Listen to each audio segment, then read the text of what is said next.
Okay, well, hey there, Padres. Hope you're doing well. So what I wanted to do now is show you how you can create a little scene, as it were. And so on the step-by-steps, I just had a bird flying across the page. That was a bird flapping on a white background. The background of the web page was white. The background of the image was white, so it looked like the bird was just flying across. We're going to make a couple of adjustments to that, and we're going to have a walking guy. We'll put that on top of another div that will have a backdrop, so it'll look like a stick figure that's walking across the screen. You're free to choose any kind of GIF that you want. If you want to make your own, feel free. That'd be cool. If you want to grab one from the internet, that works. If you want to choose a different backdrop than the one that I have, that's fine too. And I'll show you how to code that up. It's pretty much the same style and same strategy as what we did with the bird, but how we set that up is going to be a little bit different because so many things can be, it's very specific in terms of how you set those divs up. I will give you the divs. You can then feel free to modify them and tweak them so that they work. But rather than, I'll provide that for you, a link somewhere. I haven't quite decided, haven't done that yet. So exactly where that's going to be, I'm not quite sure yet. But so here's what we are going to go with.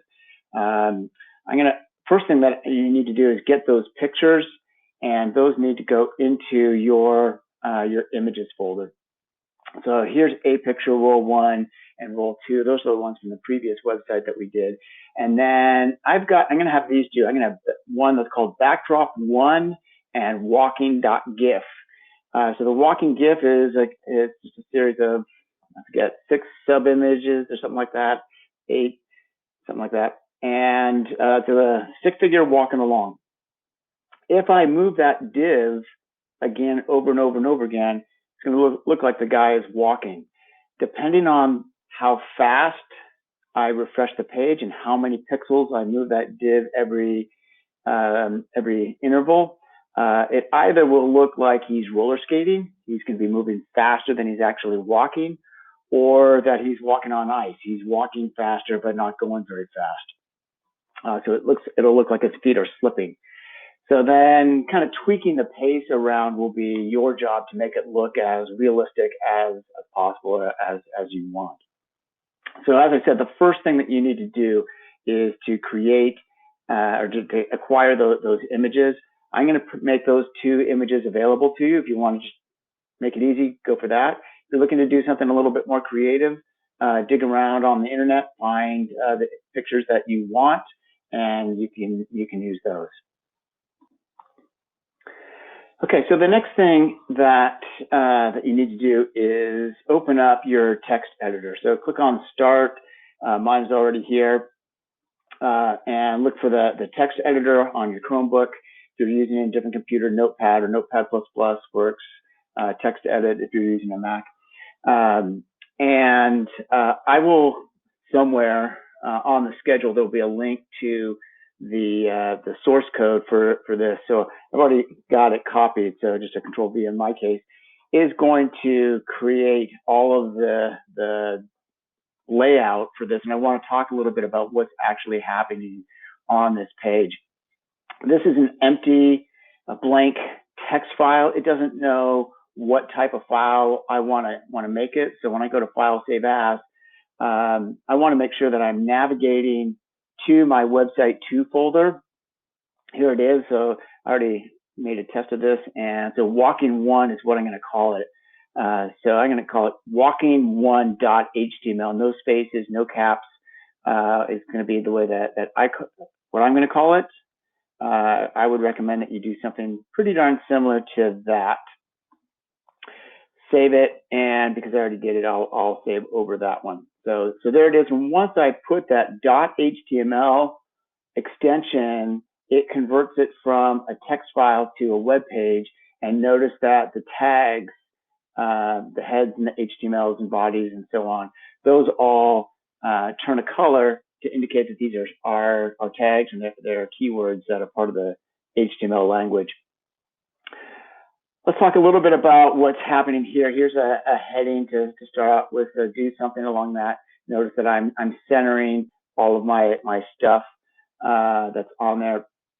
I'm going to create, I've given you the code for a button. And so I'm going to make a function called move. What happens now is when it gets this call, it's going to look up inside the head for a move function, find it, and then run that. Previously, in the bird example, you made you had one div that was the bird, and we moved that div inside the div, in between the open and the close. There's the picture.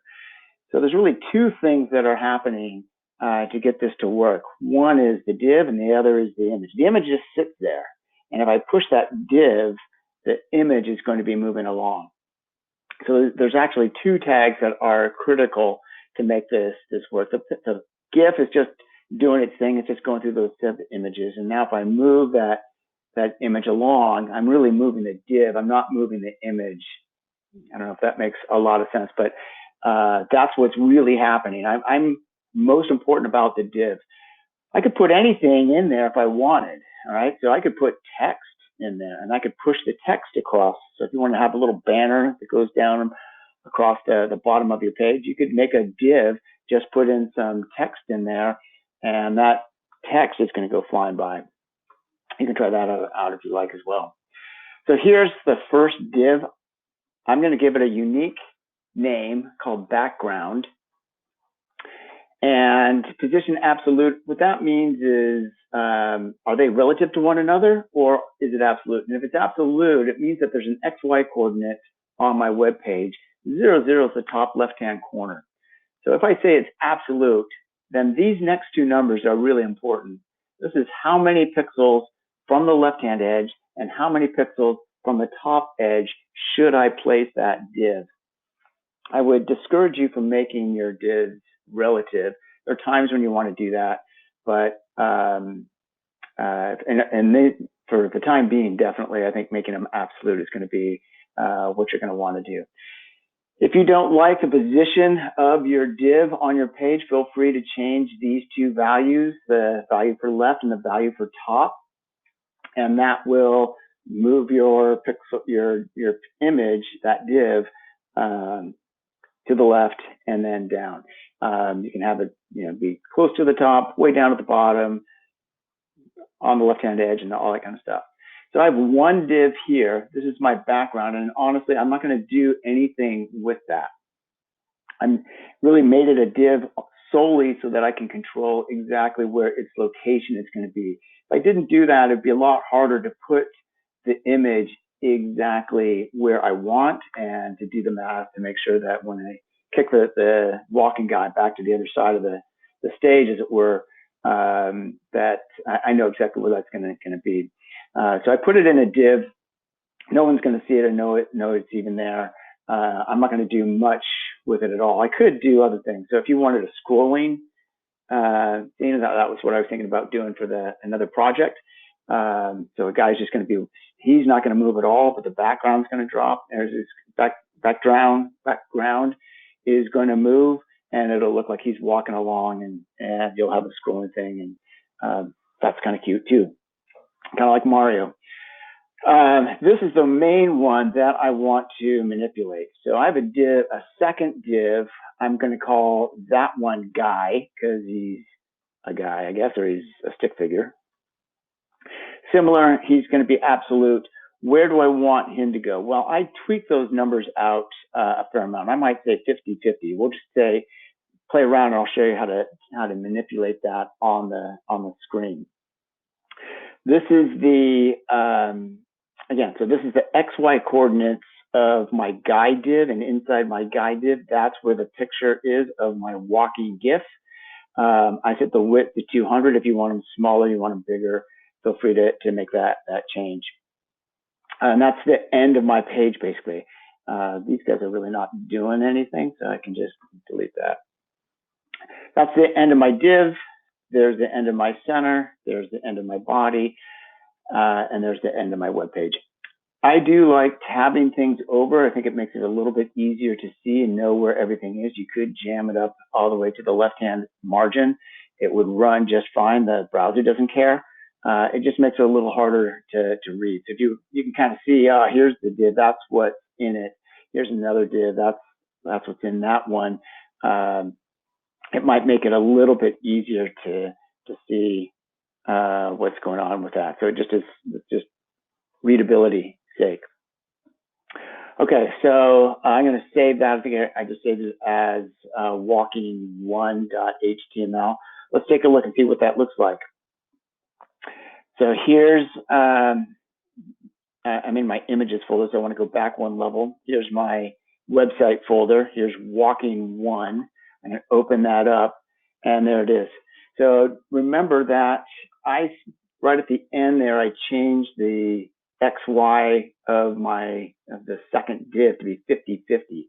That means that he is 50 pixels. The top left-hand corner of this image is 50 pixels over from the left-hand edge and 50 pixels down from the top. So it's probably right there. That's not the center of the image, mind you. That's the top left-hand corner of where that's going to go, and that's the key part. If you're making a game and you want something to collide with another, the front side of this guy, he's going to walk in and he's going to bounce into somebody. Again, the left position is way over here. You'd have to add the width of the image to get to the front side of it. So I can go through and I can say, well, where do I want him to actually go? Maybe I don't want him there. Maybe I want to back him up a little bit. Maybe it could be 25. He's now walking on the clouds. He's in the sky someplace. What does 350 look like? So this is just a trial and error that you can play around with, save and refresh. And now, he's down a little bit. He's still walking in the trees. He's right on the left side. Maybe I kind of like that a little bit more. So I think the left is fine. He still is a little high up in the air. Change it to 450. And I can position that exactly where I want. So now he's on the ground. Shows that he's not right on the very, very bottom. He's not in the woods either. So I kind of like how that's looking. Notice that I did center the title and my button. This is not centered. All right, so I could get the width of the deal, and it's going to make the math a lot more complicated to figure that out. Not impossible, but more complicated than maybe we want to do at this particular point. All right, so that's good. So that my positions of my web page seem to be working. And now the next thing I want to do is I want to make sure that my button is actually talking to the script. So right now it's trying to call move. Here's move. Nothing is happening in that. So I'm going to go through it. I'm just going to write alert hello.